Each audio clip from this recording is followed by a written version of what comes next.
New York Jets legend Darrelle Revis is being inducted into the NFL Bag Hall of Fame. What the hell does that mean? Well, we explain. Boy Green Daily starts now. I'm gonna lose my gosh darn bananas. Boy Green Daily starts now. Zoinks! Boy Green Daily, Boy Green Daily, Boy Green Daily. Let's go!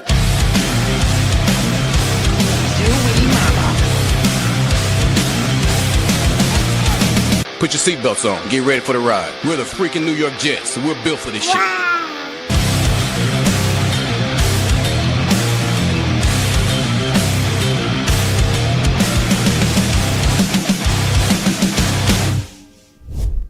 What's going on, everybody? I'm Paul Eston Jr., a.k.a. Boy Green. I'm your New York Jets digital reporter for Heavy.com. Welcome to Boy Green Daily, a daily New York Jets video show, also available wherever you get your podcasts. If you guys are watching on YouTube, whether live or after the fact, watching later, sleeping, that's okay. Make sure you guys like the video, baby. That's the best way, one of the best ways to support the show. We appreciate it. And boy, this topic is about as fresh gets. This show is live on July 2nd, 7:30 in the morning. An hour ago, ESPN dropped an article where they inducted an inaugural class of the NFL Bag Hall of Fame. What is that? We have a full article in the YouTube description down below. But this is a Hall of Fame class for players who maximize their contract leverage during their careers, from Bill Barnwell. We all know Darrelle Revis certainly enjoyed those contract negotiations. So Bill Barnwell said it's time to bestow a new honor on NFL legends. While many of these players on his list do great work on the field, he is happy to finally give them credit for what they deserve, fighting in those rooms to get the most amount of money. NFL team owner battles. It's time to induct the inaugural class of players into the Bag Hall of Fame, or the BHOF, if you prefer. And he said he wanted to make it clear that this is not just bad players getting a lot of money. What he is honoring here is players who did the best job of maximizing their leverage and getting paid for their abilities on the field. And some of these players that he had on this list are active. Some of them are Hall of Famers, retired. Some are in the Hall of Fame. Some are not, and things of that nature. And the one you guys care about the most is Darrelle Revis, New York Jets legend, who is inducted, apparently, into this Bag Hall of Fame. And the calling card, according to Bill Barnwell, was he was the best cover corner and market setter of his generation. The money that Darrelle Revis ended up, pulling in here is absolutely unbelievable. Here it is. In all, between signing his first extension with the New York Jets, which was featured on Hard Knocks in 2010, and finishing his career with the Chiefs in 2017, Revis took home more than $101 million. That is nearly $26 million more than any other cornerback in the league over that span. The only non-quarterback who made more money over that stretch is Ndamukong Suh. And Bill Barnwell teases he could be part of the Bag Hall of Fame class of 2026. So, as good as Revis was on the field, essentially, Revis was even better in the negotiating table. And I will be honest, as you know, it's funny what you think about in the time and then you think about looking back. When Revis was pulling all this stuff, and we'll talk about some of the details of this in a second, I was like, what the hell, man? He's constantly renegotiating, constantly trying to get more money. He tried to get a lot of money up front, and then once that upfront money went to his bank account, he's like, time to renegotiate. This number doesn't make sense anymore for where I am as a corner. And the Jets had to keep bending the knee,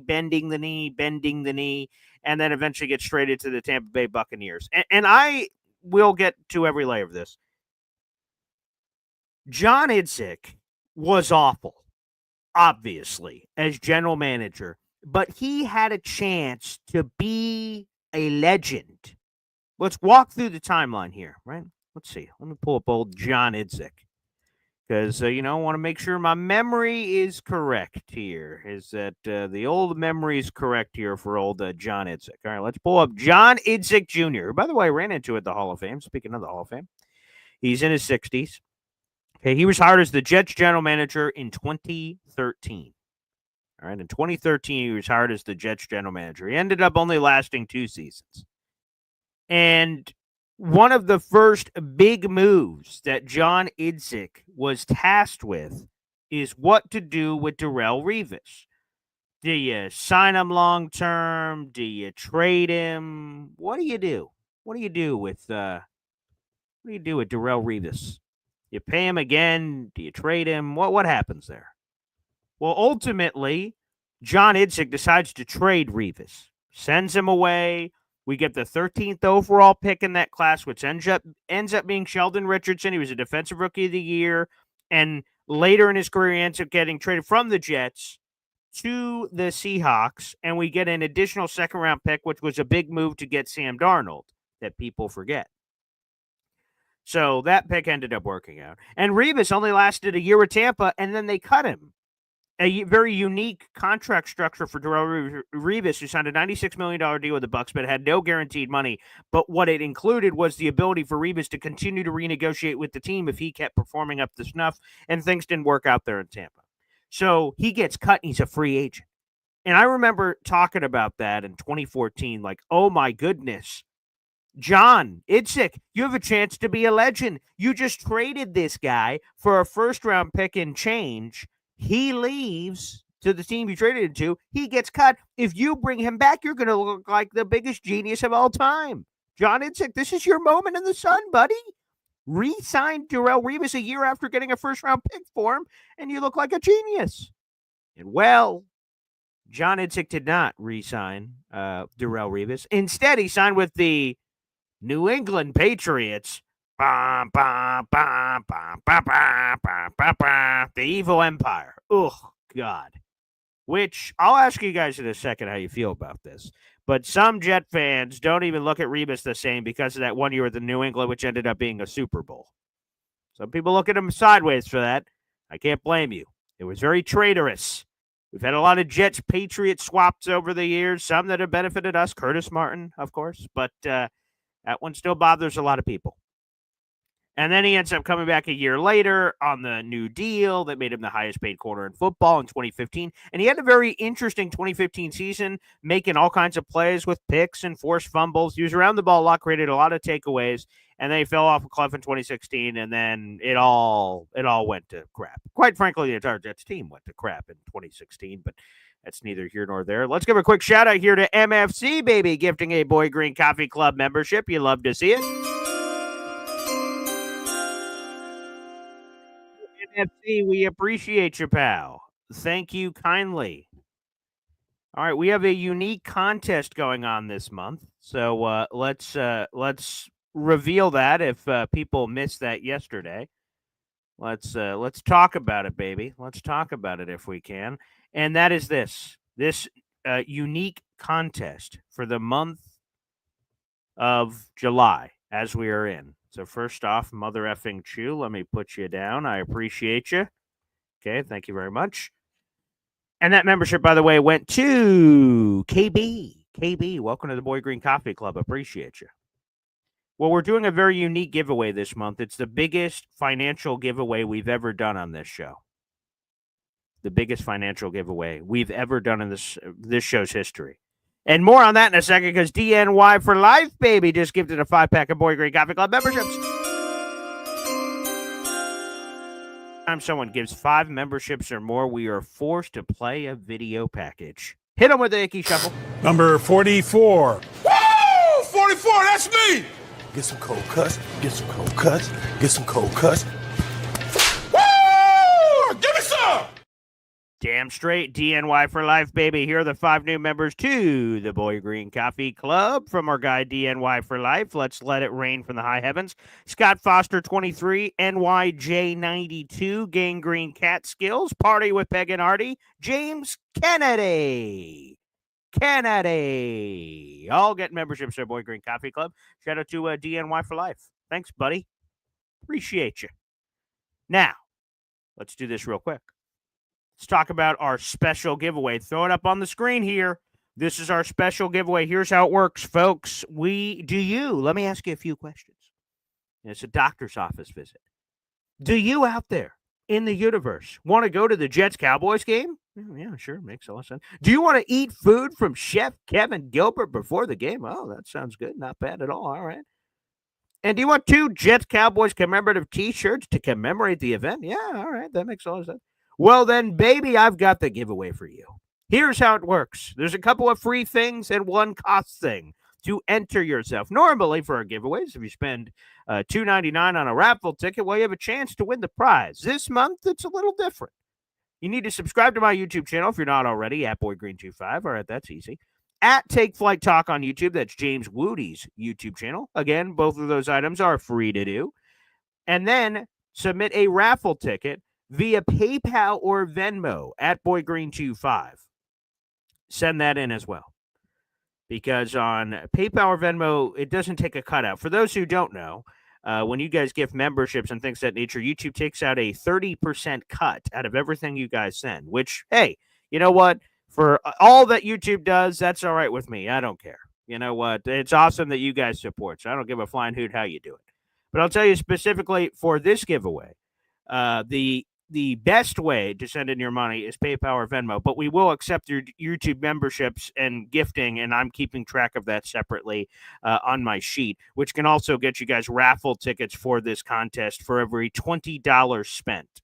So, yeah, I want to make that clear. Every $20 spent, you guys get a raffle ticket. So you guys can send in your super chats. You can send in memberships. And like I said, I'll count that for the contest if you guys send it in that way.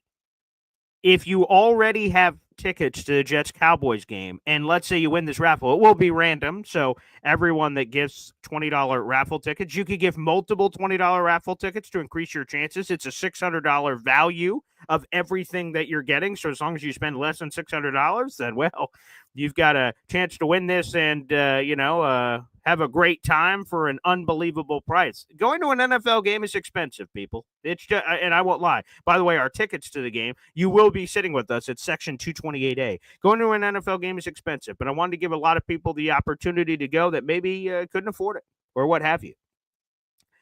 So, number one, if you had already purchased tickets to our Jets-Cowboys tailgate and you win this contest, you do not get a refund. But what you do get is you can bring more people along for the ride. Again, you can bring 2 more people. Feel free to do that. I know a lot of people are very interested in doing that. So again, subscribe to my YouTube channel. That is www.youtube.com/boygreen25.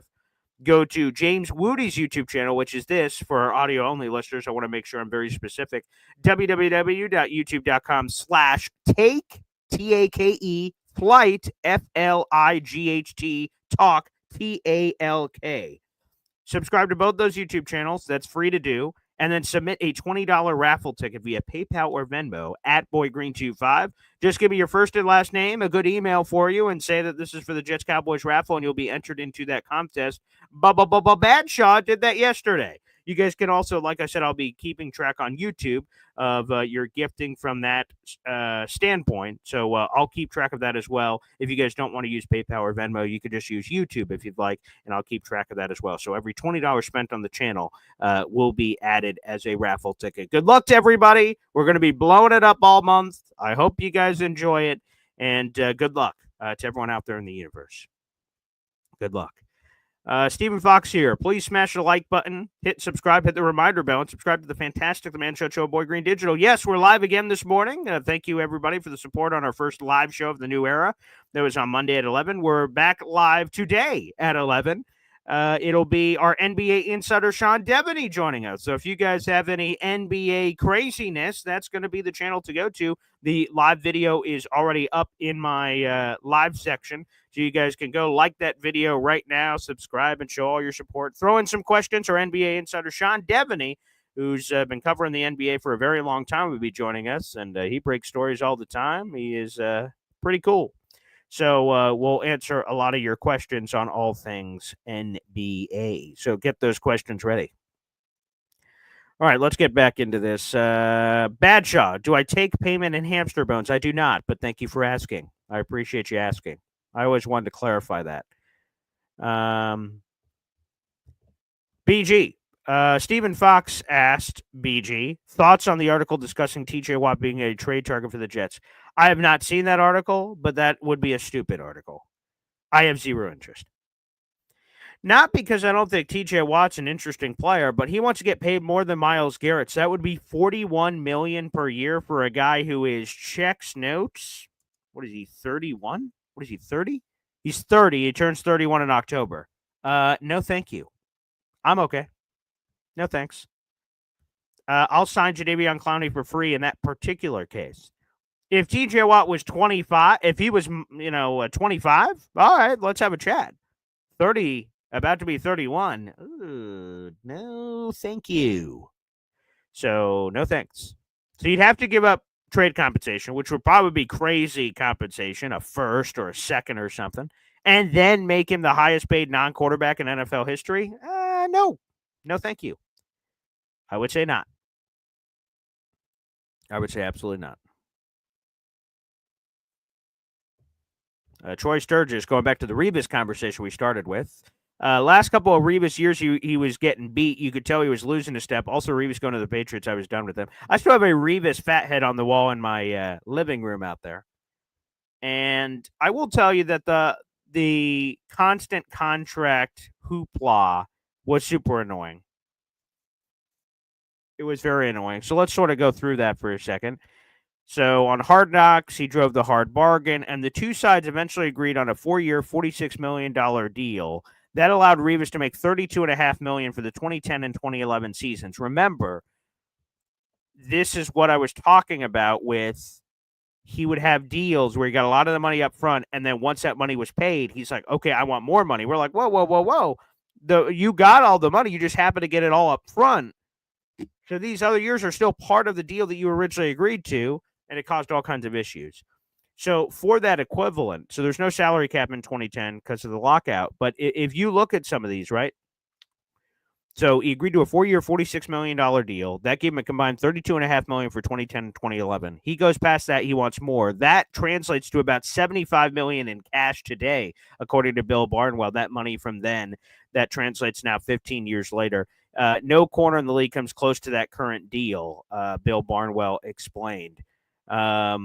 And there was an interesting negotiation here. So, according to Bill Barnwell, the other key concession Revis received in the deal was a guarantee that the Jets could not franchise tag him after the 2013 season when his contract was set to void, which put them up against it, which is why ultimately John Idzik decided to trade him so they don't lose him for nothing. The contract also had a clause that would add multiple seasons to the end of the deal if he held out during training camp, but Revis was willing to make that bet that he could bargain his way through the concerns. After the first 2 years of the deal, Revis hinted at a holdout before the 2012 year. His year was shortened by a torn ACL. The Jets were afraid of losing him for nothing, so they traded him to the Bucs for a first-round pick, which, again, as we mentioned, ended up being Sheldon Richardson, who was a defensive rookie of the year and had a very nice career in the NFL. He signed that 6-year, $96 million deal with the Bucs, which was the equivalent of $36.3 million annual salary today. The highest paid corner in football today is $30 million. So that just goes to show you the crazy money he got back then, where the money translates. No guaranteed money on that deal, but it allowed him to renegotiate on a year-to-year basis, but it didn't work out. He ends up getting cut from the Bucs. And again, I said John Idzik had a chance to be a legend. Not only now am I saying that in 2025, but I said that back 13 years ago, or 12 years ago, as it were. He ends up signing a 1-year deal for $12 million with the Patriots. Initiate gag reflex. He basically gets a franchise tag deal on a 1-year deal, which also he could not be franchise tagged after with the Patriots. So it was on his terms on a 1-year deal with Bill Belichick, and they won that Super Bowl. He was a first-team All-Pro in that season. Then he returned to the Jets on a 5-year deal that made him the highest paid corner in the league. That guaranteed him $39 million. That contract paid him $16 million per season over the first 3 seasons on paper, which gave him even more of that crazy money that he was looking for. All in all, ends up going across. Now, I'll tell you guys this. One of the coolest moments of my professional career was getting a chance to go to the Pro Football Hall of Fame. I have always dreamt about it. I'm a big football nerd, and I'll have a note on that in a second with a guest that will be joining us on the show this week. I love football history. it's hard to even, when I went to the Pro Football Hall of Fame, it was for the Joe Klecko and Darrelle Revis class. What better time as a Jets fan to go to the Hall of Fame with the Hall of Fame game? The Jets played in the Hall of Fame game for the first time in like 30 years. Jets Browns. The Jets had multiple Hall of Famers going in, and I'm a football nerd, so all of it just came together. I'm like, man, this is amazing. Look at all this, and it's hard to take it all in one trip. You have to make multiple trips to fully get it in. And I'm with other people. I was there with Jake Asman. I was there with Matt O'Leary. I was there with some of Jake's friends. And, so you're rushing along sometimes. Like maybe if I was by myself, I'm taking more times at some of the busts and really, kind of basking in. But we had to do some fast forwarded versions because of everyone that was there. And I will tell you, man, it was unbelievable and so cool. And when Darrelle Revis was about to be inducted, now we had all the drama, of course, on Jake's show with Klecko and Revis and their comments back and forth, which just felt petty and silly and nonsensical. It ended up being good content for Jake because he had Joe Klecko on the show and Revis on the show and had these wonderful interviews with them. But, so that kind of killed the mood a little bit. I wish we didn't have any of that because we just, as Jet fans, we just want them to go lock arm in arm, two greats of different eras, and walk into the Hall of Fame together with no issues or anything. But I will tell you, as I was sitting there I covered the event as a credentialed media member, so I was up in the booth as Joe Klecko and Revis got inducted. And I thought to myself, is the Patriots thing or anything like that is the Patriots thing going to bother me? Is the contract stuff going to bother me? And the answer to that question was no. The answer to that question was no. Darrelle Revis was he's one of the greatest players in our franchise history, maybe the greatest. You guys we could debate that Mount Rushmore on a different episode, perhaps. But I didn't think about any of that. I didn't think about the Patriots Super Bowl. I just thought about all the great times that Revis gave us. But I was curious of myself in that moment, am I going to think about any of the bad stuff? And I didn't. I thought about all the great stuff. And we will forever remember him fondly. I've got one of my coolest jerseys I have in my closet is a Pro Bowl Darrelle Revis jersey, this red jersey. It looks awesome. I should have wore it for the show today, but it's super sweet, so I didn't think about any of that stuff. And thank goodness, because that would have been, terrible for that. So absolutely awesome. But yes, Bag Hall of Fame. Yep, Darrelle Revis is in it. I'm not sure how the fans feel about that, but respect. Absolute respect. All right, let's keep going here on your comments before we open up the phone lines here in a moment. Gangrene Catskills, is there a link for Discord? Yes, Jared B. should have placed that in there. If not, I will place that in there in just a little bit. Speaking of, let me do a guest real quick. You guys asked for him, and he's coming. Bob Lederer. He will be joining us on the show tomorrow, Thursday, and then every Friday after that. So it won't be this Friday because Friday's July 4th. So understandably, Bob had things going on. But he will join us, Bob Lederer, who is the author. Here we go. Here's your book. Bob Lederer, the author of Beyond Broadway Joe, the Super Bowl team that changed football. And he goes through all kinds of wonderful stories. We'll talk about some of them when he joins us tomorrow as well. But basically, he is a Jet fan and a football historian. Put that book back on the shelf back there. So I'm very much looking forward to Bob. You guys all wanted him back, and he will be coming back. And I told him that I didn't give him all the specifics, but I told him that Scotty Mayhem and a few others have book bets they want to throw over at Bob's way. I'll be curious how he responds to that. He laughed and had a good time. So Gangrene Catskills, I'll try to get that in there. So yes, you have access to, for Gangrene Catskills, who just got a Boy Green Coffee Club membership. If you are a Boy Green Coffee Club member, one of the perks for $2.99 a month, which is the best deal I think in all of YouTube land, is you get access to our Discord channel as long as you are a member. So Gangrene Catskills is a random example. You got gifted a membership, so you have access to that Discord for a month. But then at the end of the month, you'll get an email that says, hey, do you want to keep being a Boy Green Coffee Club member? You say yes, you remain in the Discord. If you say no, it's going to boot you out of the Discord. You have to be a Boy Green Coffee Club member on YouTube to continue to get that perk. So just keep that in mind as we're moving forward. But hey, for $2.99, not too shabby. Three Siblings here says, it worked out for him. As a player, you are limited on how much you can earn, on how long you can earn funds. Get all your money, Revis. Makes a lot of sense. And that's also true. Three siblings says teams cut and do thousands of players dirty all the time. Revis did his bunch. And there it is, Gangrene Catskills, right there. That is the Discord link. Feel free to click that. All you'll have to do is sync your YouTube account to your Discord sign up if you're not already a Discord member, which will unlock the full access to our Discord. And like I said, as long as you are a Boy Green Coffee Club member, you have access to that Discord. Yes. Yes, Jared B is the Lord of the Discord. I agree. I concur. Yes. Stephen Fox, I loved Revis. Revis and Cromartie was awesome. The cool thing about the Jets, and I don't know how other teams are, I'm not fans of all these other teams, but when we got some of my favorite players in the league, like Antonio Cromartie, I remember that crazy-ass San Diego, when they were San Diego still, the interception over the top that he had against Peyton Manning. I think it was in that playoff game. And I'm like, look at this athletic freak. And I know Ricky New York's a big fan of Florida State Cromartie. And we bring Cromartie in, and we had the Revis Crow, Batman and Robin thing. That was awesome. We've had a lot of really – LaDainian Tomlinson, having him on the Jets for 2 years was so cool. One of my favorite jerseys I have in my closet. We've just had some really cool moments. So, yeah, definitely shout out to Antonio Cromartie. Yes, Bob Lutter is coming on the show. What about Bob? Bob Lutter is coming on the show tomorrow, Thursday, July 3rd. And then every Friday after that, not including July 4th, Bob Lutter has agreed to come on the show. So we'll be able to talk Jets. We'll see with the book bet how he responds to that. He'll take your phone calls tomorrow on the show. So good luck.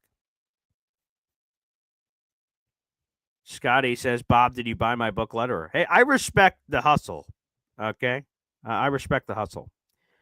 Badshaw says he's already a quarter of the way through the book. Bob will be happy to hear that. So really cool. Yeah, Bob's a good dude. Yeah, sure. Yeah, it's a good book. I've had the book forever. So before Bob reached out and wanted to do stuff, I already had his book back here anyway. So that was easy peasy. I just turned around and said, Bob Lederer, the author? All right, come on the show, man. And it was just that simple. Make sure you guys like the video, hit subscribe. And again, another reminder, baby, hit it up.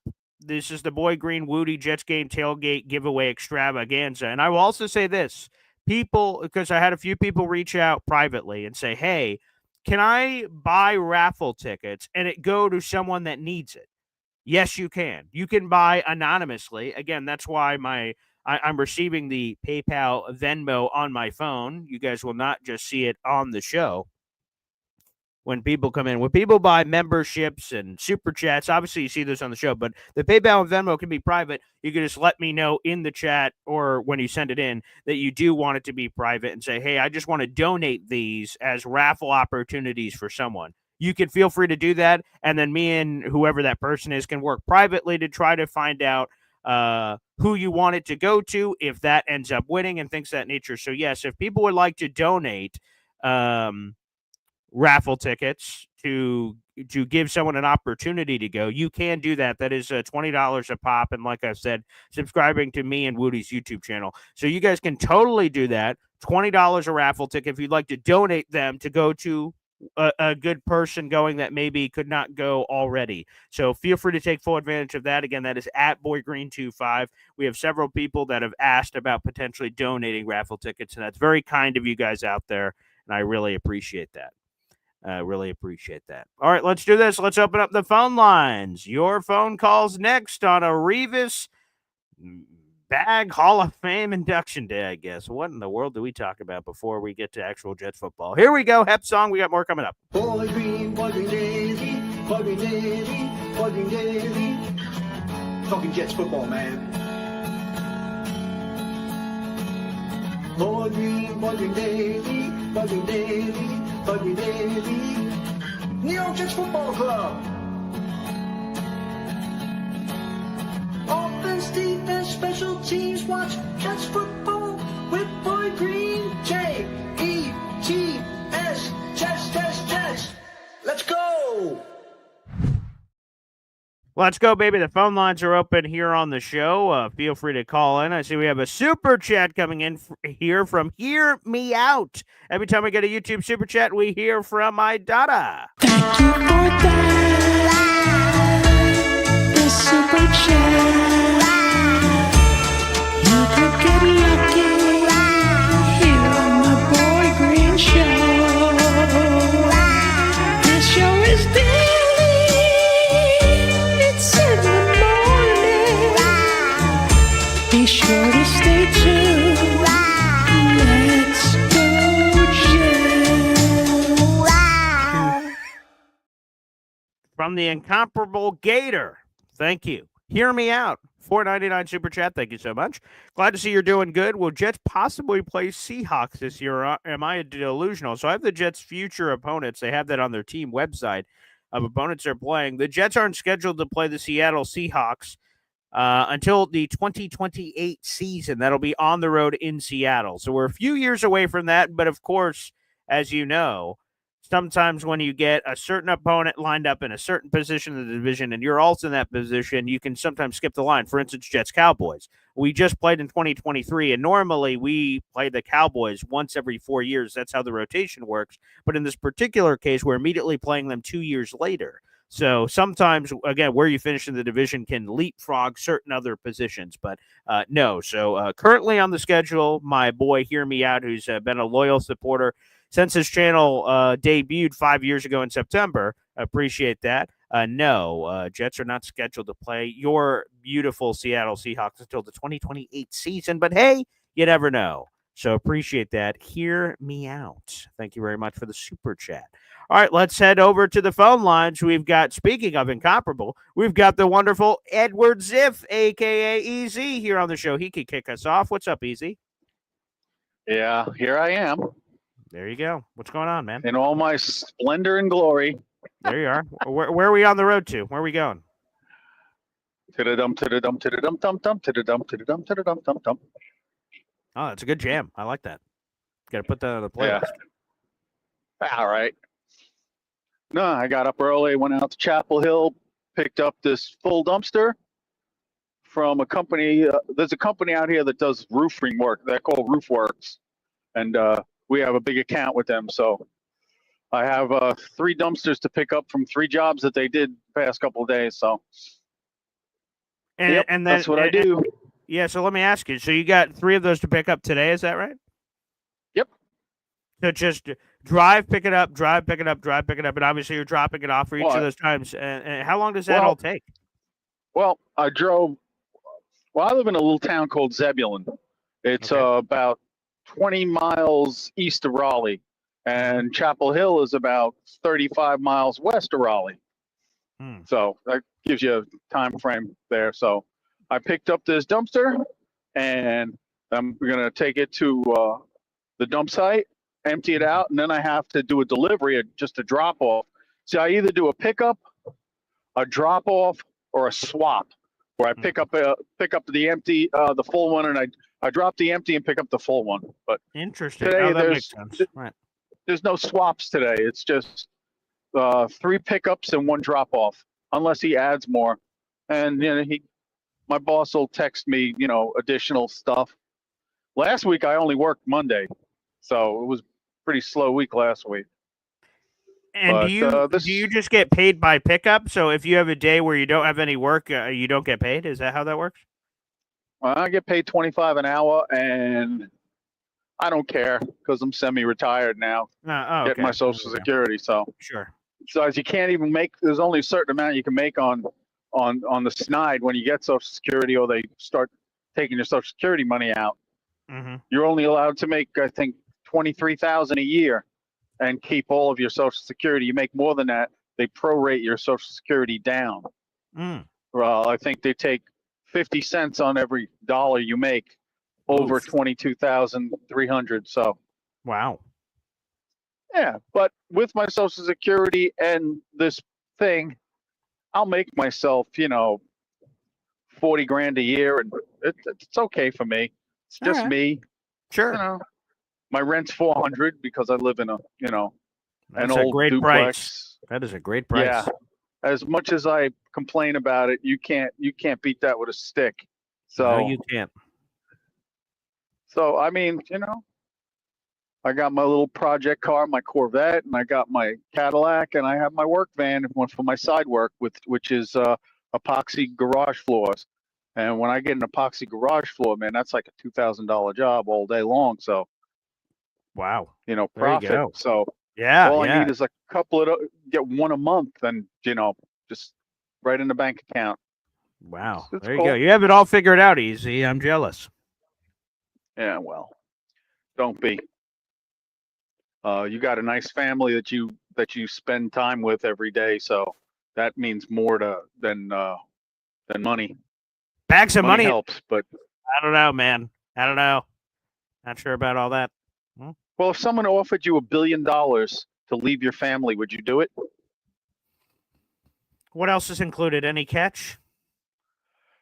You get $1 billion, but you have to give up your kids and your wife and your girl fiance forever. Okay. Forever. So can I ever have other kids again, or meet another woman, or?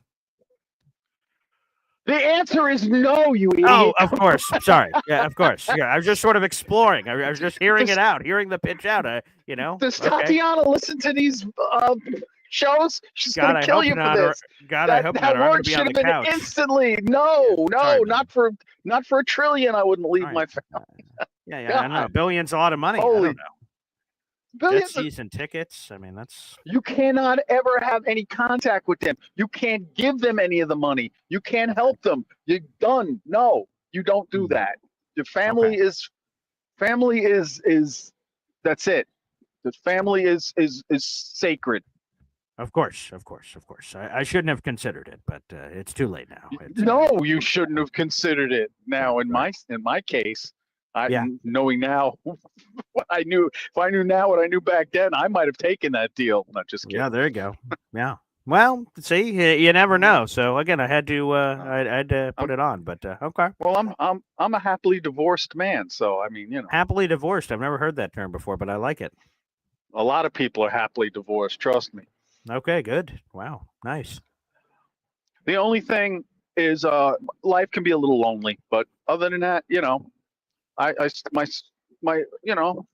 everything's fine. I have friends. I do some stuff sometimes, so it's There cool. you go. Like I'm doing the jet game. I'm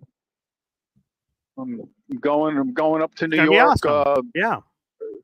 Going up to New York in July for my niece's daughter's birthday party. Niece's daughter, right? Sure. Yep. I guess would that be my grandniece? I was just about to say, what's the conversion rate on that? Conversion rate? I don't know. My sister had a kid, and then her kid just had a kid. So there you go. Okay, I'll work on that and get back to you on whatever that's supposed to mean. I think it's great niece or grandniece. I always thought it should be grandniece because you have grandfather, and then you have great grandfather. So someone would say it's your great niece. I go, no. That would be if this one has a kid. Oh, But the first one I figure is a grandniece, then great grandniece. Oh, or right, whatever. Right. They could be, But the everyone- nieces also could just be great or grand, but not a grand niece or great niece. So then we're getting into side quests. Well, you're talking personality conflicts now. I'm just talking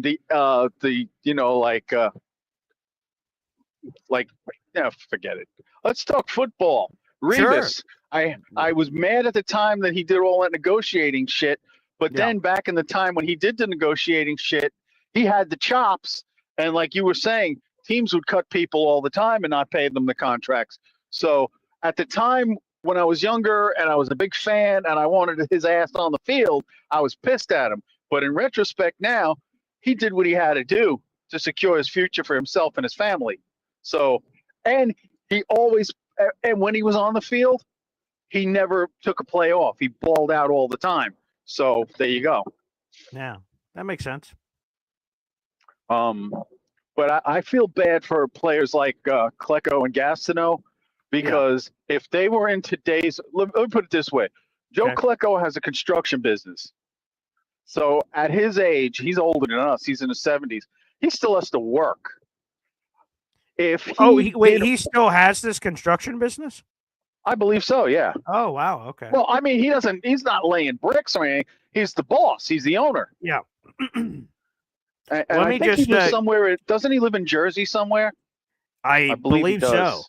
Hey, real Yeah. quick nugget, just because I know this guy's in here. G-Man, the Prophet for Jets Football, just gifted 10 memberships, which I appreciate and I'm about to announce. But G-Man, make sure you reach out to me. You won our June contest, G-Man. Congratulations. You won our June contest. So please reach out to me as soon as possible. I need your name and shipping information, all that jazz. Again, I will put in the YouTube comment section real quick. Yeah, I want to make sure that he gets his package. G-Man needs to get paid. 100%. G-Man needs to get paid. And I want to pay him. So here you go. I just put it in the YouTube chat, G-Man. So that is Paul, A, the letter ESDEN, JR, gmail.com. Email me ASAP, G-Man, so we could get you your prize. I want to get your prize as soon as possible. So please reach out ASAP. And thank you so much for the 10 memberships. Very nice. Let's ring it here, Easy. Let's ring it right now, baby. More. Well, we have no other choice than to celebrate all things Jets. Thank you, G-Man, the Prophet for Jets Football. Here are the 10 new members to the Boy Green Coffee Club, baby. Coochie, Jet Life 321, NYJ Dave, Backwoods Aren't Cool, Dan Philcox, Mr. Roberts, Gucci Finesse, Mahar Khalil, SoCal Jets fan Shad, Christian Bainbridge. You guys are all now members to the Boy Green Coffee Club, baby. Thank you to G-Man. Here we go. Booyah. And there Easy goes. Goodbye, Easy. Thank you for joining us. Interesting as always, my friend. Interesting as always. Appreciate it, Easy. Thank you very much. Always quite a time. Always quite a time with our guy, Easy. But yes, make sure you reach out to me ASAP, buddy, so we can get you your prizes. I'd love to do that for you. So thank you, and thank you kindly. All right. We got a couple of super chats in here. Let's get to those real quick. I don't want to miss out on anybody. Let's go. Here we go. Hear Me Out is back again with another super chat, baby. You know what that means. Wow. Thank you for another $5 super chat. Hear me out. By the way, your super chat video is excellent. Shout out to Gator, by the way. I'm retiring my air horn due to the bleeding eardrum complaints. My content is suited to passive listening. Fair enough. Hear me out. I love it. And thank you for that. Yeah, the video is awesome. Shout out to Gator for that. Another super chat coming in. Hear me out. It hits us with a discount double check. Wow. Hear me out. $1.99. Another super chat coming in. $1 billion. Well, they'll enjoy 100 million more. Yep. See, you got to think about it at least. You got to think about it at least, unless, of course, your fiance listens to the show. In that case, you probably should not have considered that at all. But that's neither here nor there, I suppose. I guess, the toothpaste out of the tube there. I don't think there's any way I can go back on that. We have 200 people in the room. Like the video, hit subscribe if you're watching on the YouTube, baby. Appreciate you. All right, let's go to the phone lines. We got Badshaw here on the show. What's up, Badshaw? What's up, Paul? It's good to see you, pal. Representing my Jets this morning. And of course, that's a very nice shirt there. Very nice. Yes, sir. Easy lost. Thank you. Easy definitely lost me when he said you had to give up your girlfriend too. Like, I'll give up my wife. I'll give up my kids for $1 million, but my girlfriend too. I mean, there's a fucking line. There's a fucking line you don't cross. My dad taught me that. You can't juggle all three. That's what he taught me as a kid growing up. Yes. But no, I had to get in on this this Revis talk. Yes. You know, I heard you saying earlier, paraphrasing, of course, but something along the lines of, he may not make everybody's Mount Rushmore. I think, did you say something along those lines earlier? Yeah. There's some people, when they're putting the Mount Rushmore together, they're going to give him a lot of shit for the Patriots thing. They're going to give him shit for the contract stuff and things of that nature. But for me, he's on my Mount Rushmore. I just don't see how he can't be on anyone's. I mean, I've said this in the past. I mean, what other player do we have that just stands out at that position? Do we have another player besides maybe Joe Klecko? I mean, it's amazing all the positions he played, and he was an Right. All-Pro, I think, at different positions. But I mean, I don't think we have another player at any time that was just completely dominant, where it was like, that's the best quarterback, that's the best running back. I mean, maybe Curtis Martin at one Sure. point. I don't know. I think Curtis Another was one. definitely. Yeah, one Go other ahead. one I would throw in is so you mentioned Curtis Martin, so he could have been Don Maynard, and again, I know that Yes, predates a lot of our viewers and listeners, but I Don like Maynard that. was considered one of those, so he would be in there. But no, I understand your point though of being considered the best of your position. That is a rare title that not a lot of Jets have held. And speaking of Don Maynard, I enjoyed in that book, Bob's. Mm-hmm. Um, they talk about the owner and him were sliding pieces of paper back and forth with how much he was going to make, and at the end, when they finally came to a decision, he's like, "Now, Don, don't tell anybody what you're making." And he was like, "Don't worry, it is embarrassing as it is, just knowing how much I'm making." I thought that was pretty awesome. Oh, that's But awesome! I love that. yeah, that book, I'm definitely looking forward to tomorrow. Right, he's going to be on. That's correct. Tomorrow, and then every Friday after that. So not including July 4th, which is this Friday. It'll be every Friday after that. And the thing that I suggest to people, so obviously Badshaw, you're ringing with the book, and obviously you're ringing with his content. Yet when I called up Bob yesterday, because I emailed him a couple of times, hadn't heard back. So I said, screw the email thing. Let me just call him.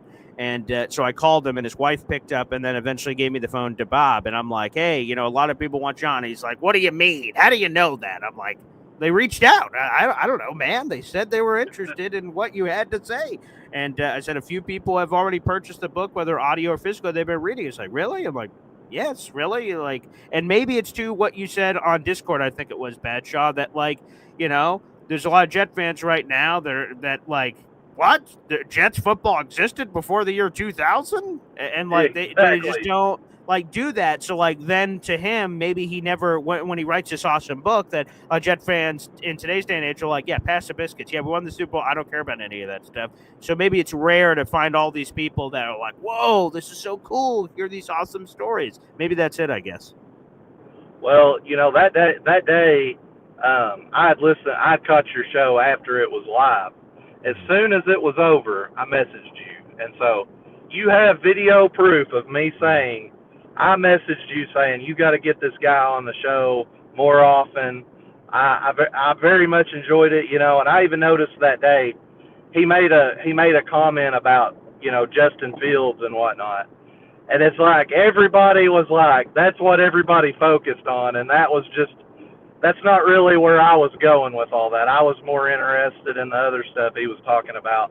I did think that was funny. I mean, I do disagree on that, but it is nice to hear someone who lives in the area or lived in the area when he played in Chicago, their take on all that. So that being said, I'm very much looking forward to it, and I appreciate it, man. I know you give the people what they want, and I'll tell you one other thing. You was talking about. I'm glad the raffle's over. By the way, I Yeah. won, right?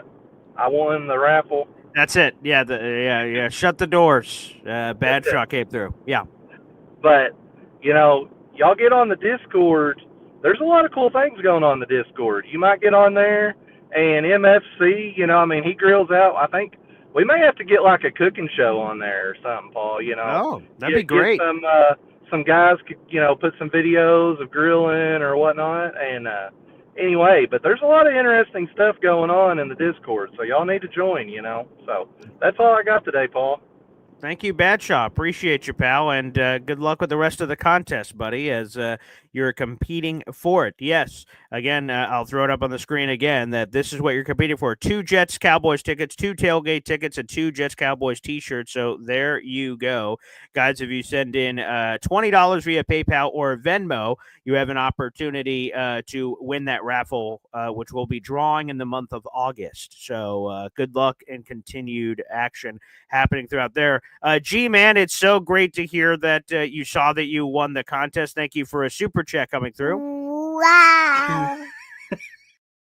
So, yes, just email me at that email. If somehow you lost it, you can reach out to me on any social media G-Man that you have. That is at BoyGreen25 on Facebook, Twitter, and Instagram. And we'll connect the dots to get you your prize items that you won for the month of June. So congratulations. Thank you much. Thank you so much for supporting the show. And thank you. Your $10 super chat coming through saying thank you. Let's go make some history. Damn straight, G-Man. Damn straight, my friend. Excellent. Let's add some more love happening there as well to your totals. Okay, with that being said, thank you so much for the super chat. And again, reach out at any time. As soon as you reach out, we'll get you that package sent to you. Excuse me, G-Man. So thank you kindly for that super chat coming in, and I'm glad that you got notice of it. I wanted to make sure that you got your prize as you were supposed to get. All right, back to the phone lines. All right, a couple of people here. All right, let's do Indy Jets next here on the show. What's up, Indy? Good morning, BG. How are you? Wow, you seem peachy. What's going on? Oh, it couldn't be better if there was two of me. Wow. Okay, there we go. You know, my argument to keeping Revis off of the Mount Rushmore of Jets. Okay. You do have an argument for it. All right, let's hear it. Yes. It's because I believe Curtis Martin belongs on there before Revis does. And very fair argument. Okay. And those are, you've basically got five people, of course, Maynard, you've got Namath. So those two are washed. You just throw those out. So you have two spots for three people. Yep. Klecko has to be on there because when you think about a Jets, the New York Sack Exchange is it's not New York Giants, it's New York Jets. Yeah. Everybody knows the New York Sack Exchange. So you have to represent the Sack Exchange. And Joe Klecko's the one in the Hall of Fame, so why not him over anyone? That totally exactly. So Klecko's Klecko's the wash. So there so now you have one spot between Martin and Revis. Okay. Martin played 123 games for the Jets. Revis only played 108. All right. Okay. Now, was Curtis Martin one of the best running backs in the league at the time? Absolutely. Mm-hmm. Just like Darrelle Revis was. Yeah. At his position. Sure. So even if you're just going to just look at the numbers, Curtis Martin was more consistent every year as a Jet. Revis had he had some really great years, but he also had some really down years too. That's fair. So I'm not saying he's like inconsistent, but a couple of his years was not that great for the Jets. I understand the roller coaster thing. Like his highs were like the 2009 season. Show me a better season in history, and I will show you a lie. So yeah, 100%. Exactly. So his high was probably higher than Martin, but his low and his injuries were lower than Martin. So as a Jet, I look at Curtis. I don't see Curtis Martin ever. I don't even think about Curtis Martin ever playing for the Patriots. Those first 3 years that he played there, that's irrelevant. He came to the Jets and then finished his career and loved the Jets. Yes. You never heard complaints about when contract time came up. They both spent 8 years on the Jets, but you never heard Curtis Martin complaining about the contracts. He absolutely loved playing in New York and didn't want to go anywhere else. So when you're talking about Jets Mount Rushmore, it's not necessarily who's the best player, who's a Jet. That's what you want to look at. Who is a Jet? And we all had this anger for Revis when he left to go to Tampa, and when he held out for his contract, and all these. He had some great pluses, but there are some minuses on Revis that give you that.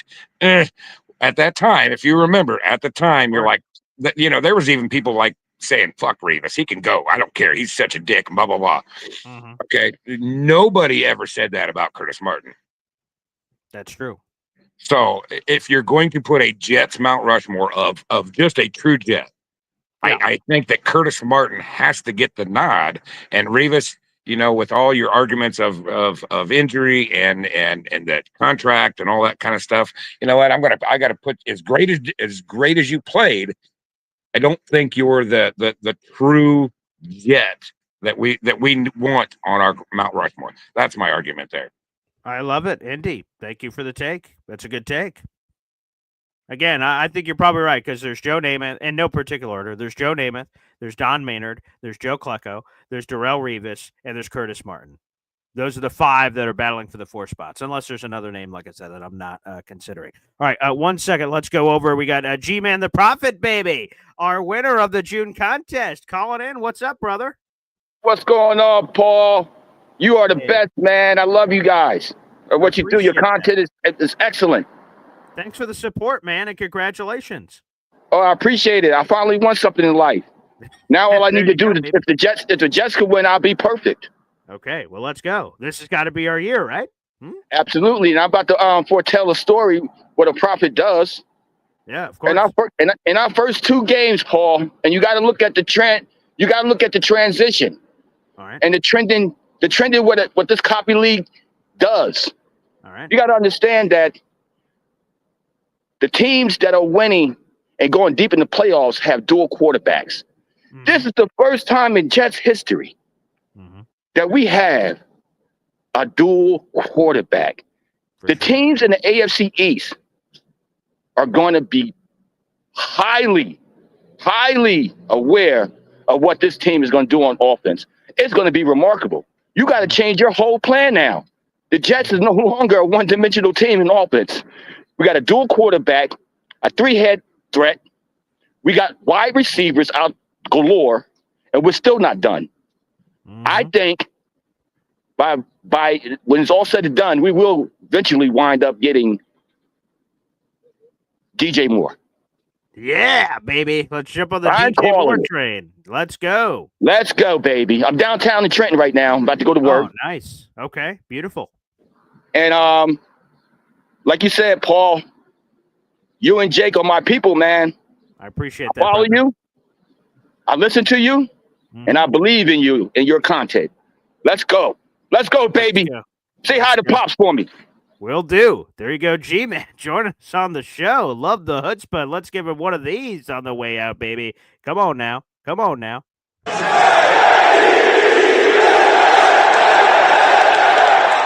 Woo-wee. G-Man, the Prophet's got me fired up, baby. He's got me fired up on the show. And again, congratulations. He won our June contest. Thank you guys for the support. For those that win the contest or don't win the contest, I just want to say thank you for the support. It helps me be able to do this. So thank you kindly, and I appreciate it. All right, let's go back to the phone lines. Hepster's here on the show. What's up, Hep? Hey, Paul. Hey, fellas. I just wanted to do a quick shout out to let Easy know that that Woody won't be driving up with you, bud. He put the kibosh on it. Yeah, he did yesterday. Woody says no, Easy. So, yeah, you'll have to find a different guy. Yeah, that's the thing.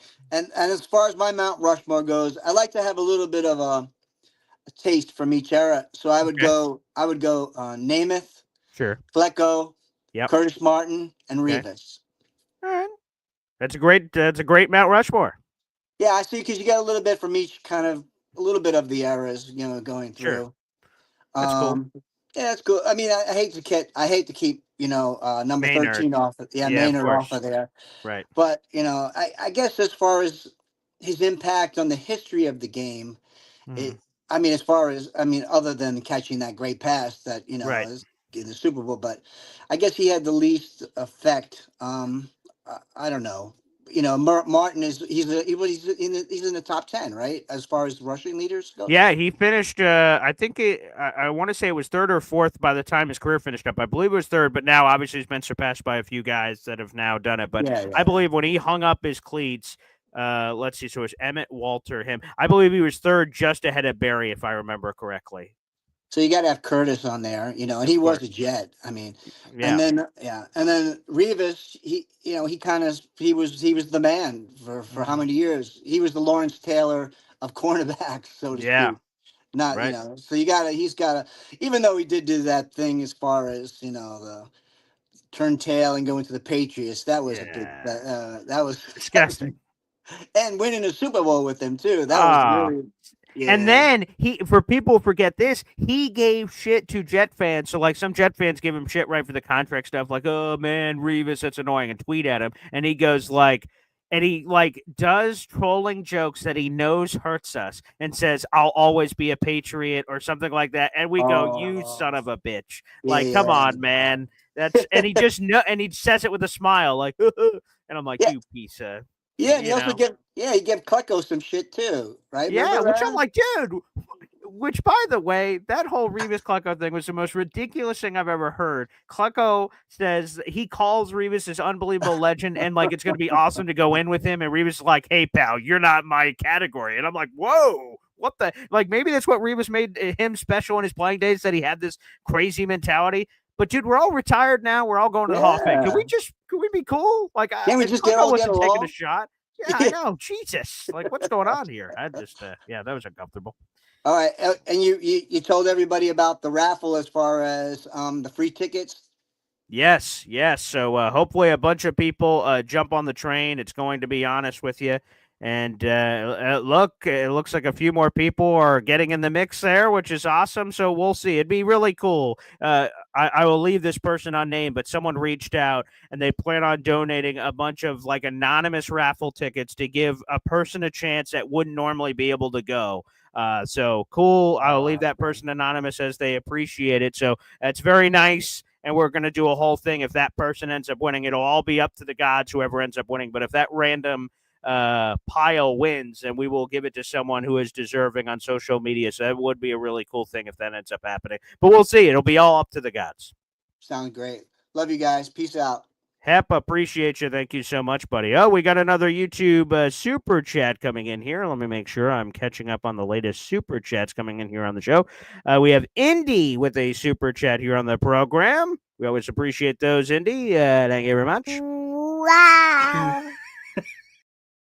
$5 super chat. Thank you. Have you come up with a contest for the seat next to Pops? I believe that contest will be coming up in August. So stay tuned for that, Indy. We have not had any official action on that one yet, but I do believe that is how that one will be determined. But thank you very much, sir.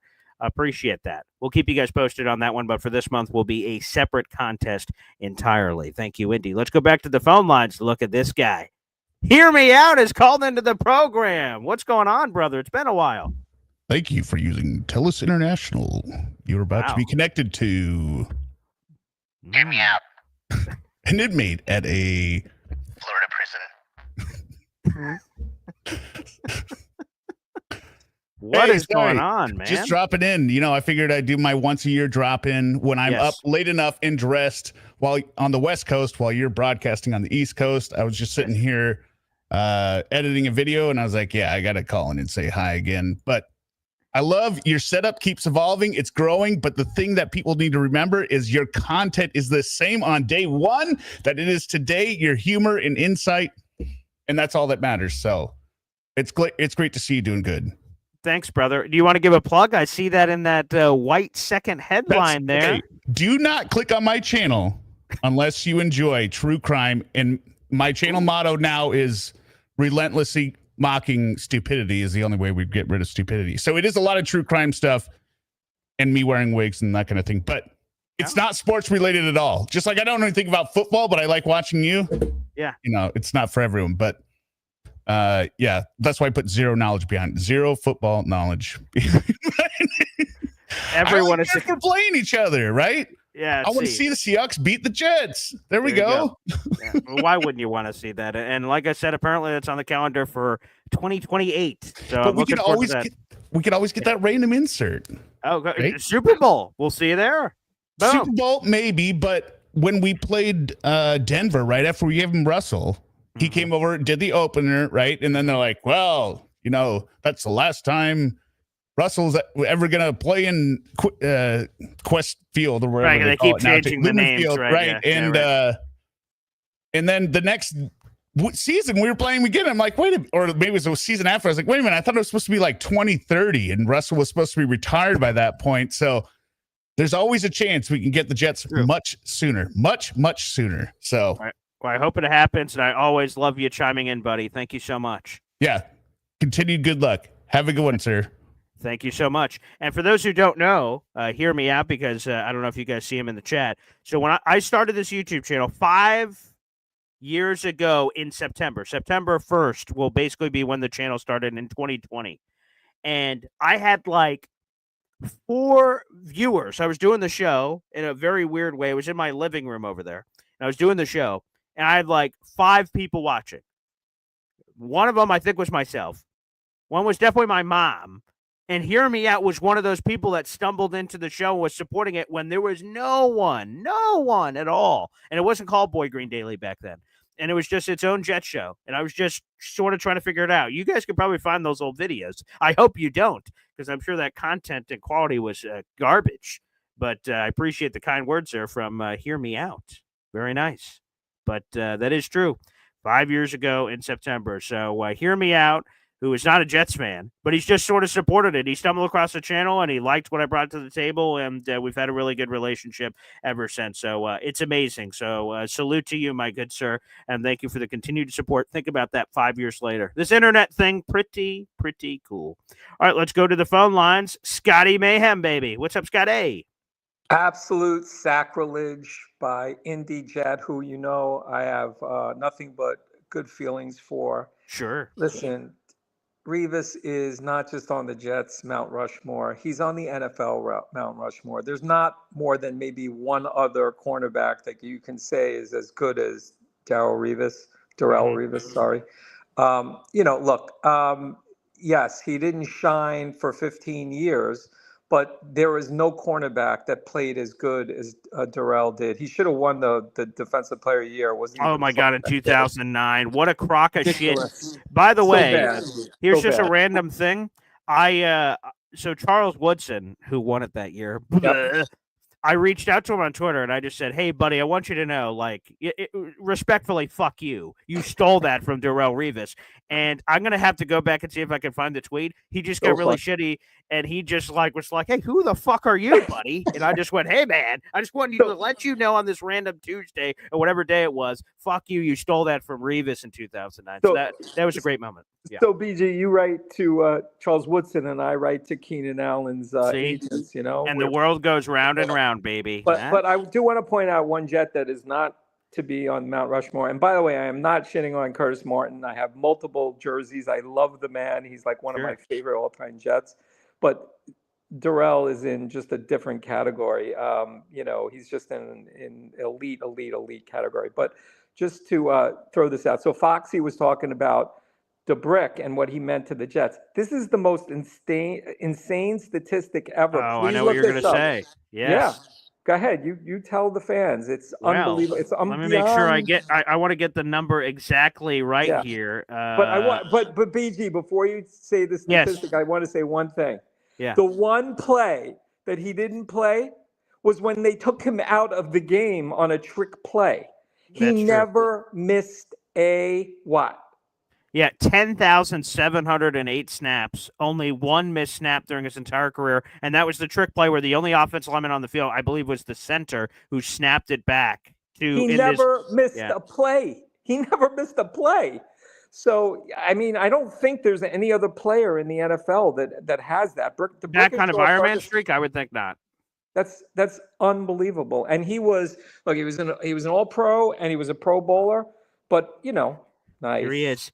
DeBrickashaw Ferguson autographing my shoe. Nice. This is DeBrickashaw Ferguson. Feet, man. Yeah, I got like a size 11. I've got massive feet for being a midget. But you're a hobbit. You're not a midget. You're a hobbit. Right. I got to get the proper terminology, whatever is culturally appropriate for that term.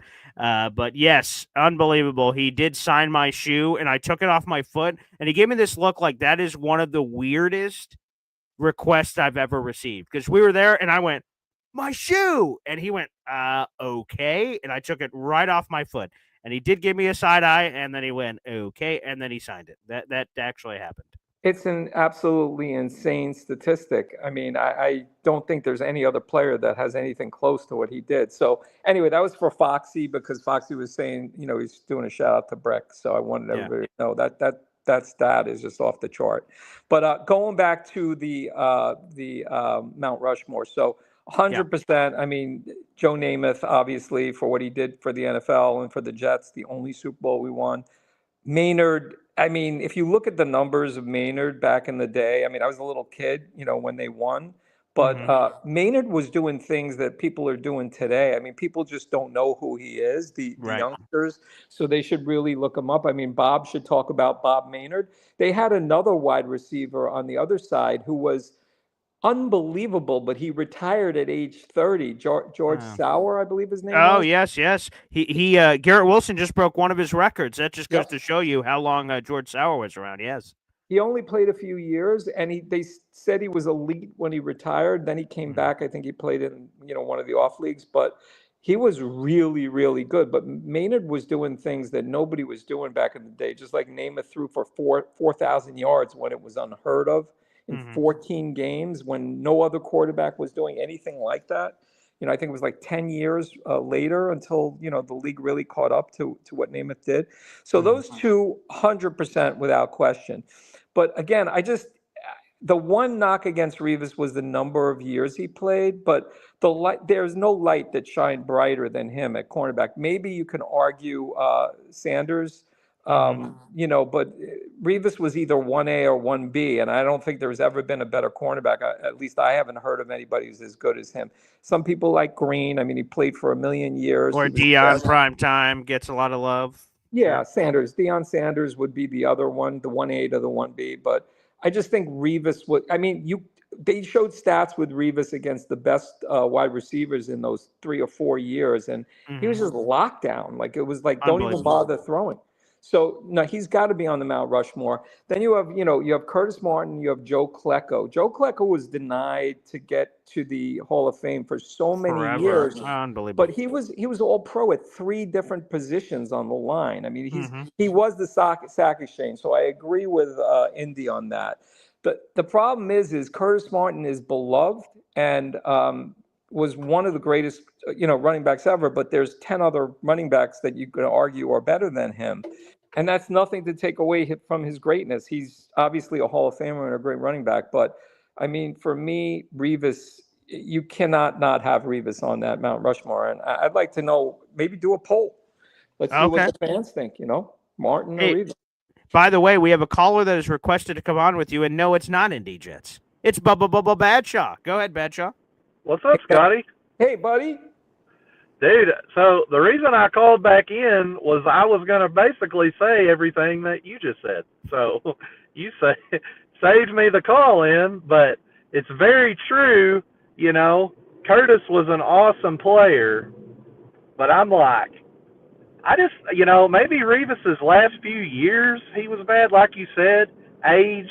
He kind of ended up like, I don't know if y'all watch UFC, but like, yes. Chuck Liddell, Liddell at the end. It was like, dude, like, fucking retire already, man. Like, you're getting killed.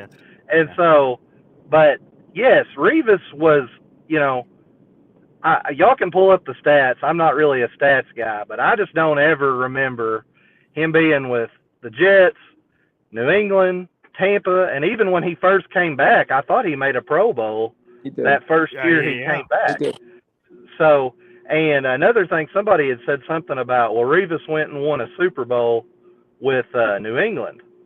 Well, Curtis Martin went to a Super Bowl with New England. People forget that. It's true. So, and believe me, when it comes to Curtis Martin and Revis, I like Curtis Martin a lot more than I like Revis as a person, maybe. But that being said, we're breaking down athletes. Revis was the best. Sanders is not close. There's nobody close to Revis. Now, Marshall Faulk, he'll always, I think when you think of 28, I think a lot of people will always think of Marshall Faulk. I can't think of Denver's running back at the time that won those 2 Super Bowls. Terrell Davis. TD. Terrell Davis. There was a lot of good running backs in the late 90s, early 2000s.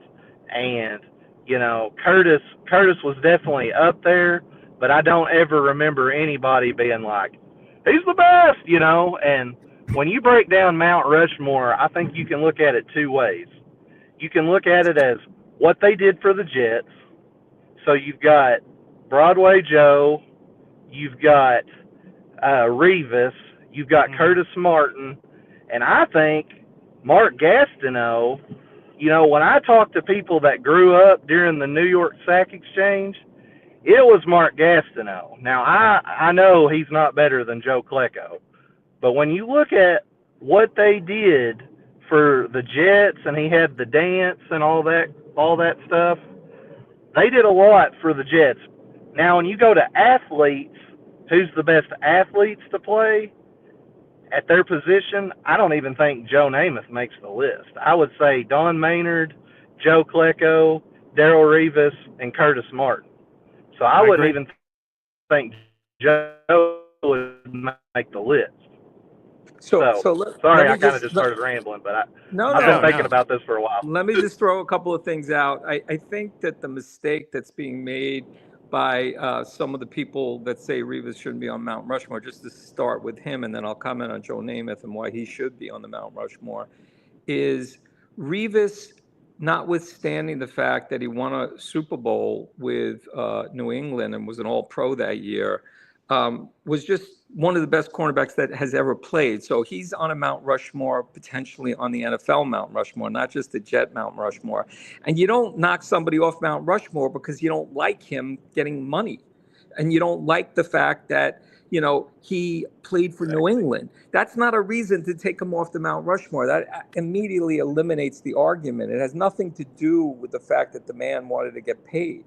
There's only one Jalen Brunson in the NBA. Sorry, I had to throw that in, BG. I appreciate it. You know, it's okay. Everybody else is going for the bag. So Revis did nothing that every NBA player doesn't do every year, except for Jalen Brunson. Again, he's a Knick. So forget about the arguments that are being made against Revis. It's all about hatred for him winning a Super Bowl with New England. That's just absurd. And him, you know, trying to make as much money as he can make. That's not a valid argument. So I just literally, you know, I debated in high school. That eliminates the argument. I'm sorry, overdone. Revis is on the Mount Rushmore. But if you talk about Joe Namath, Batcho, because I agree with like 99% of what you're saying, here's why he should be on the Mount Rushmore. His impact on the NFL was to merge the leagues in a way that they weren't being merged before. It wasn't just the fact that he has, you know, more interceptions than he has touchdowns. Joe Namath was beyond the NFL when he was in the NFL at the time. He was like iconic. So he's on the Mount Rushmore because he did something that no other player can ever say they did. He literally merged the two, you know, the AFC and the NFC into the true NFL. Yes, there were two Super Bowls before, but it was never the same after. So Joe Namath gets that honor, you know, not just because he was the first 4,000-yard passer, but because he did something that I literally think you have to say at the time he was above the NFL. He brought such elite stature to that sport that where it is today, Joe Namath has his handprint all over that. The NFL is what it is today because of Joe Namath. He was way ahead of his time. I completely agree with that, Scotty. I do. You know, I know he's done a lot. And what's crazy is, can you imagine had he not gotten injured in college? Mm-hmm. How great! I mean, people, you know, think of him as 4,000-yard passer, but he was a runner. He was a runner. Yes, yeah. Watch his college days. You know, NFL Network did a 2-part series, Football Life, on him. It's the only player I know they did a 2-episode series with that, and it's freaking crazy what all that man could do. Yes. I think we have some good guys on the list, and like I said, when it comes to what they've done for the Jets, he's the number one on the Mount Rushmore. As for athletes, you know, I do think there were some better, but that's you know, everybody's got their own opinion. But as to say, when we're usually talking about Mount Rushmore, I think it's what they've done for the Jets. You know, I think that's more what people lean towards, what they do for that team, whatever team you're discussing. Joe Namath's definitely number one, for sure, when you look at it that way. I completely agree. We're on the same page, Bradshaw, and I love your takes, so I hope you call in more because it's very enjoyable. Wait 1 second. There is, Easy was looking for 3 guys. I found the third guy. It's Philium, FL Phil 98. Wow. What's up, fellas? Yeah, man. I love you, Bradshaw. You're one of my favorites. You know that, man. And Scotty, you become such a mainstay on the show. I'm just really glad I got to jump on with you guys. The only thing I wanted to say on this is, first of all, I always want to give a shout out to Indy, because agree or disagree, you gotta love the guy. He makes a case. You know what I mean? Oh yeah. So I give him his props for how he feels about it. I have to agree with the four that these guys are choosing. And the other day when Bob was on, and some of the discussion about Namath and the Hall of Fame and all that, the best reason I ever heard for Joe Namath being in the Hall of Fame, because let's face it, folks, you look at the numbers, they're really not all that great. He had a few really special years. And the argument you could also make about him and Maynard is that their best years were AFL, and you can't really say for sure whether those numbers would correlate to the NFL and all that. Sure. But I agree with Scotty and Bradshaw on the four. But the best reason I ever heard for Namath being in the Hall of Fame is pretty much what Scotty was just saying, but it encapsulates it perfectly. You can't tell the story of the NFL without Joe Namath. I just want to say I love that line when we're talking, because someone was talking about it with Pete Rose. Obviously, that came back up recently in baseball. And that's the thing that we're all, this reason, but this reason, but and then we're like, wait, now let's just all take a step back. Can you tell the history of this game with baseball, NFL, without this guy? Well, no. Well, all righty then. Boom. That's it. Yeah. Beautiful. Yep. Yeah. You know, and a lot of people too, you know, the first two Super Bowls that were played, they were massacres for the, I'm not for sure when they switched to NFL to NFC and AFL to AFC, but, you know, it was just known whoever was in the NFL was going to just murder the AFL team. And so we came in, and I never really thought about this. You know, the game was, I guess, pretty close for the most part, Super Bowl III. But, I mean, we beat them by more than a touchdown. I mean, it was 16-7. 16-7. 16-7, yeah. So, you know, I don't know when the first close Super Bowl was. I think it was Dallas, Baltimore. I think Baltimore and Super Dallas. Bowl V. That would be that one, yeah. But, you know, that's another thing that stands out to me. Had he not done that, I mean, we were the team. That's why a lot of people do know about the Jets, is because we're the first AFL team to come in there and slap what they thought to be one of the best NFL teams of all time, the Baltimore Colts. Yep. You know, we just gave it to them. We just outsmarted them, you know. And if you read that book, you know, they talk about that they knew they were going to win. They knew, they were praying that they didn't change the play calling. They were praying. And so that's a good book. And also Joe Namath's Four Quarters book, if y'all haven't read that. Oh, I have that one over here, right there. It's a great one. Now, let me do this, boys. We're going to do some trivia here on the show. Cue the music, people in the back. This is a number-related question. Here we go. How big of an underdog were the New York Jets? 18.5 points. 18 okay, so your guess is 18.5, Mayhem. Okay, Badshaw, go ahead and give us an answer. Hell, I don't know. 18. Okay, and now we go to you, Philium. Yeah, I believe it was 18 there. And we'll round up, baby. It was 19 points, according to the internet. 19 points, which is one of the biggest upsets, obviously, which is why we talk about it all the time, and the merger implications that also existed in Super Bowl history. Unfriggin' believable. Go ahead, Mayhem. I was just going to say I buzzed in first, so I win. Okay. Let the record be known. Let the record be known. I won't lie. I was trying to remember the number, and when he threw it out, I was like, yeah, that's it. I believe that's it. And it actually was 18.5 BG because a line always has to be a half a point. So it wasn't 19, notwithstanding what they said. It was 18. Yeah. A push in the Super Bowl would have been weird if we would have gotten that one as well. So very good. Well, boys, thank you for all the fun conversation. Appreciate it. Oh, wait, one more time. Let's get this guy back on. Indy, you brought him up, Philium. So here you go. Breaking Bobby rules here, but we'll make it happen. Go ahead, Indy. Yeah, you're going to get sued by Bobby. I just want to remind all the three of you, 2004, Curtis Martin was the best running back in the NFL. So you want to talk about 2009 Darrelle Revis, equivalent to Curtis Martin's 2004 running back. Just a reminder.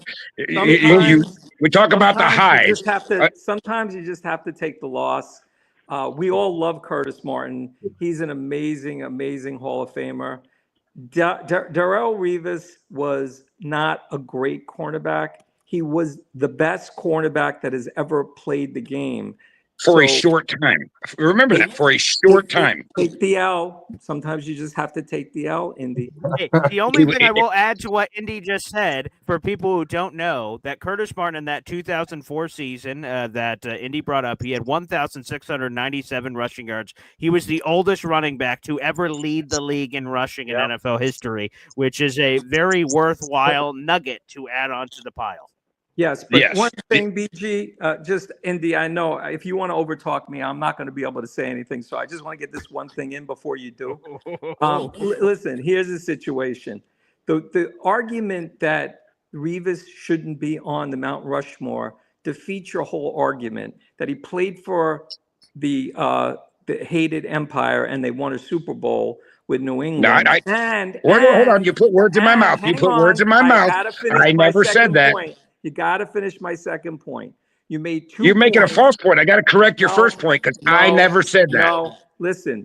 The reason why so many people are against Revis is because of 2 points. One, because he tried to get paid, which is standard in the NBA. So just stop. Everybody gets paid except Jalen Brunson, by the way, the guy on the Knicks, not on Indy. Oh, Jesus. And number two, because he played for the hated rival and won a Super Bowl.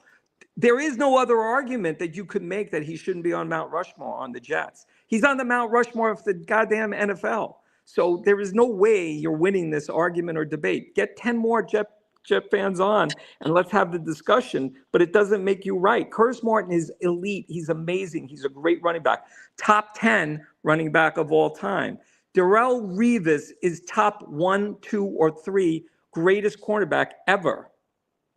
Only for a few years. You remember that. He was only the greatest for a couple of years. A few years, right?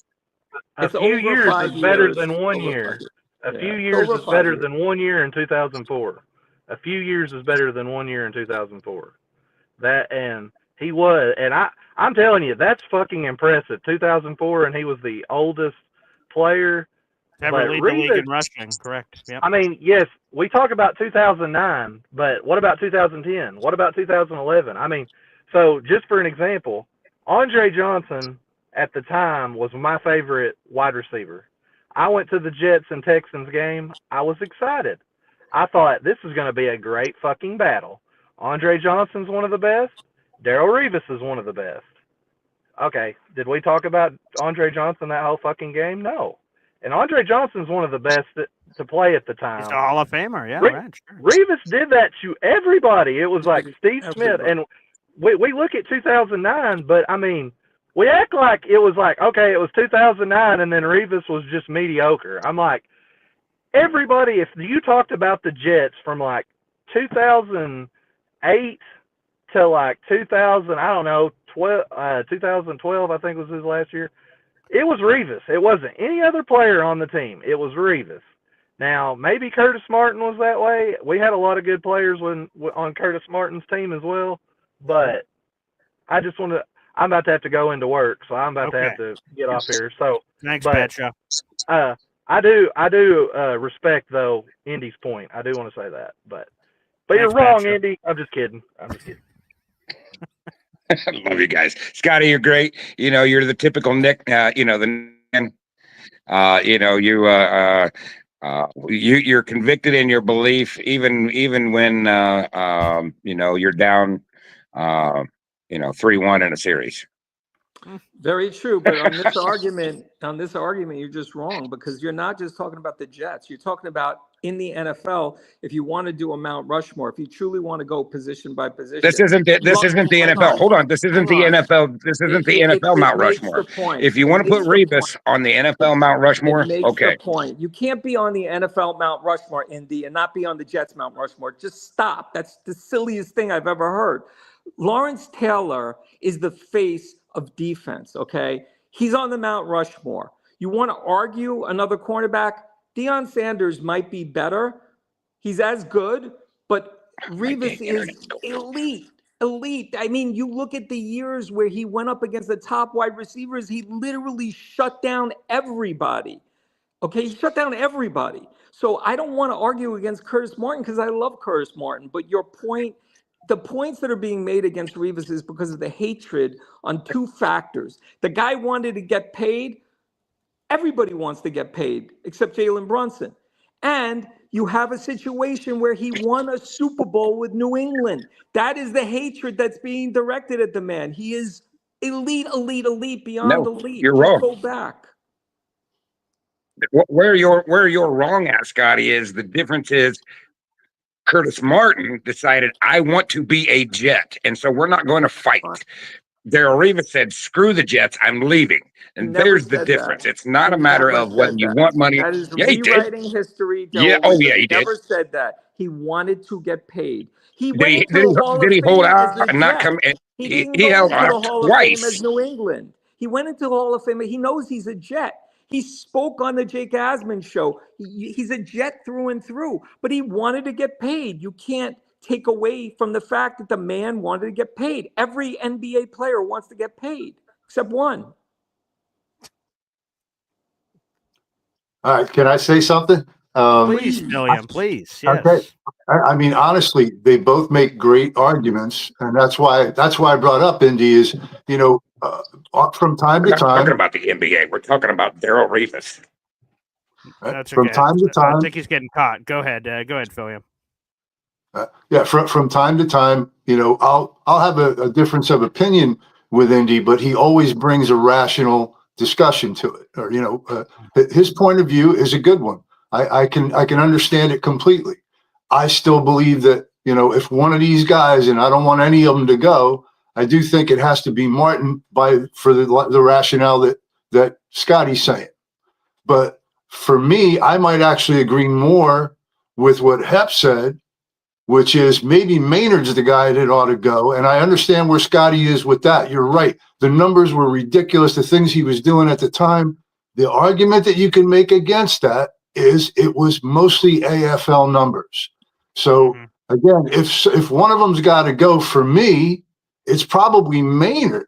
And it's just as painful to take him off from me as it is to take Revis off for Scotty or to take Curtis off for Indy. That's why this is a discussion. And yeah, maybe we should do a poll. I don't know. There's a recency bias, though. I just want to throw this out. And I understand what you're saying, Phil. And I'm not disagreeing with you. That's an interesting point. I did not think of that, but I would say because the Jets beat Baltimore in Super Bowl III, I wouldn't be so quick to say that the AFC, or the American Football League, necessarily wasn't as good.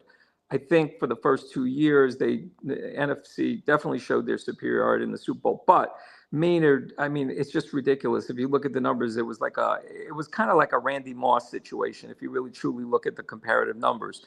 But again, and I love Indy, so we can get heated. But at the end of the day, Indy, the points that are being made are not about how great he is. Darrelle Revis is just beyond great. He's not even elite. He's like one of one. So again, you can have your opinion. I love Curtis Martin. I have more jerseys of Curtis Martin, I think, than you do. So I don't want to speak against the man. But if it's a choice between Revis and Martin, it's Revis every single time. How about we do this? Let's do this. Let's take Joe Namath off of it. No, hold on. Just hear me out. put Joe Namath above the Mount Rushmore. He's okay. Yeah, you got Joe Namath looking down, kind of like the sun, kind of like the Romans had numerous gods. We got Joe Namath looking down at the Mount Rushmore of Revis, Martin, Klecko, and Maynard. Maynard. Oh, yeah, I'm happy to add Curtis Martin onto the Mount Rushmore. The argument I was simply making is the argument where people were trashing Revis because of two factors, and they have nothing to do with Mount Rushmore. That was the only thing. I'm not arguing against Curtis Martin. I think Curtis Martin's great, but if you want to argue Curtis Martin or Revis, to me, there's no choice. But I love Curtis Martin, and I think he should be on the Mount Rushmore too. So. Fair enough. Yeah, I think Indy just solved the world's problems. Up next is peace and world hunger. So always a pleasure talking to you guys. All right, thank you, thank you, Indy, for joining us here on the show. Thank you, Scotty and Philium. Any final thoughts? No, I think that's good for today. I appreciate you guys. That was fun. All right, there he is. Philium joining us here on the show as well. Wow, that was electric. A couple of things before we get out of there. Wow, some good conversation there as well. Let's go to Hear Me Out, another YouTube super chat. We love hearing the wows. Wow. Paul Boy Green Esden Jr. gave me the courage to just talk to the world and leave my wife alone so she doesn't have to listen to my ramblings. Well, there you go. Yeah, my fiance sometimes, whether she wants to or not, hears the ramblings just from the other room. I'm just talking so loud. So that occasionally happens. Thank you for the $10 super chat. Hear me out. A couple of other things here. Shout out to number one Austrian Jet fan who's in the chat. Prayer emoji. We've been thinking about you, buddy. Thank you very much. By the way, randomly, the other Jet shoe, right? So one was signed by DeBrickashaw Ferguson. The other signed by Muhammad Wilkerson back in his heyday. Not as great now, obviously, with how everything turned out, but great at the time. So Muhammad Wilkerson, DeBrickashaw Ferguson. He seemed more receptive to me giving him my shoe than Brick. I'm going to be honest. But either way, they were both good. Marty Lyons, or let me go to MFC, putting this in. Marty Lyons was always my favorite, especially after giving him the business after the whistle penalty. Time for some show and tell, kids. I don't know if you remember this, but let's go to it. The giving him the business play. Shout out to New York Jets history here. That was October 5th, 1986, the greatest penalty call in NFL history. It is the Jets versus the Buffalo Bills. Here was that call. Here we go. Kelly played that low snap and throws it away.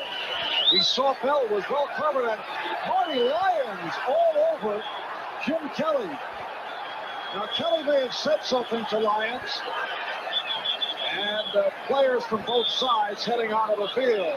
Foul. I'll pick this up. On number 99 of the defense, after he tackled the quarterback, he's giving them business down there at the 15-yard penalty. Giving him the business, but... Well, you saw right there what Marty Lyons is all about. It was not Gastineau 99, it was Lyons 93, and you saw Marty patting... Giving him the business. Great callback, MFC. Oh, my God. Giving him the business. Hilarious. So great callback to that piece of history. And let's get another wow super chat in here. Wow.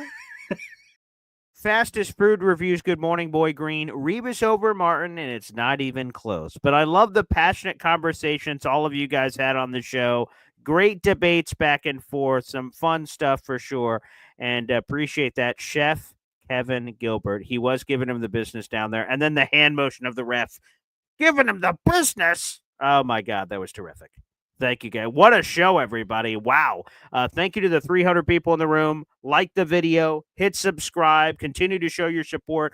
I will be back on live, as I told you guys over the last couple of weeks. My radio show is now full-time digital, so I'll be back on live at 11 o'clock. That will be NBA discussion, so we'll have an NBA insider on the program, a good buddy of mine, Sean Devaney. If that rings your, bell, feel free to join us when I'm back live in a couple of hours for the Man Shot Show with Boy Green Digital here on a Wednesday at 11 o'clock. That'll be live on this channel and at MC Show Digital. Feel free to show your support. Thanks, everybody, for tuning in. And for tomorrow's show, Bob Lederer will join us. You guys can ask all your questions and comments. We'll open up the phone lines and so much happening on the program. I'm very much looking forward to that. You guys take care, and we'll see you. God bless.